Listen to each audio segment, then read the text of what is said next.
Though the word judo literally means the gentle way, watching these guys, it seems anything but.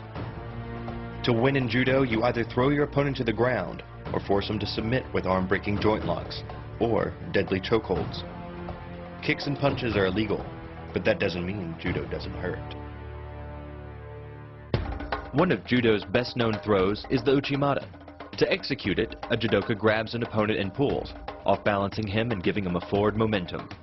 Then, he twists his hips and inserts his thigh beneath his opponent's center of gravity. His hip now becomes a fulcrum and his leg a lever, just like a crowbar. The trick is having your leg in just the right place. It's just physics. If you're just an inch off the placement of your thigh and hip, the amount of energy needed to throw an opponent can more than double. But performed correctly, uchimata requires almost no energy, yet it can deliver up to 5,000 pounds of force. About like falling from the top of a 7-foot ladder. If it weren't for the mat, a throw like uchimata would be enough to cause serious injury, or even paralysis. Getting dominant position is critical to securing the okuri-iri-jimi choke in judo. Once you're positioned behind your opponent, you roll forward using your momentum, multiplied by the leverage of your leg, to bring him to his back. Then, wrap your legs around his body, forcing his arm upwards while your hand pulls his gi across his neck.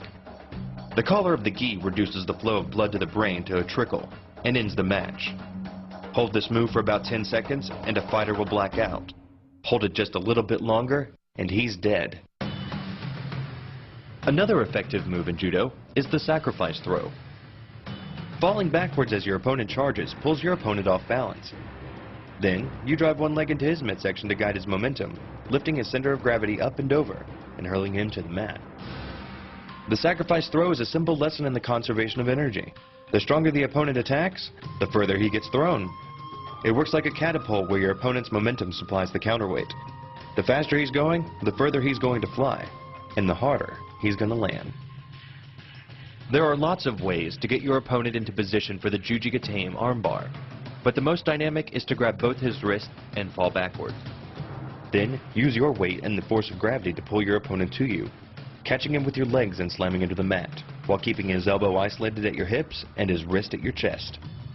By bending the elbow across the fulcrum of your hips, you're subjecting the weak joint to the leverage of two strong forces, the pull of your thighs on his shoulder and your hands on his wrist. As little as 1,000 pounds of force can be enough to destroy the elbow. The leverage of the armbar can supply much more than that.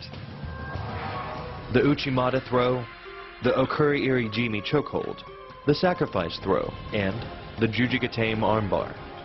These are the moves of a judo human weapon.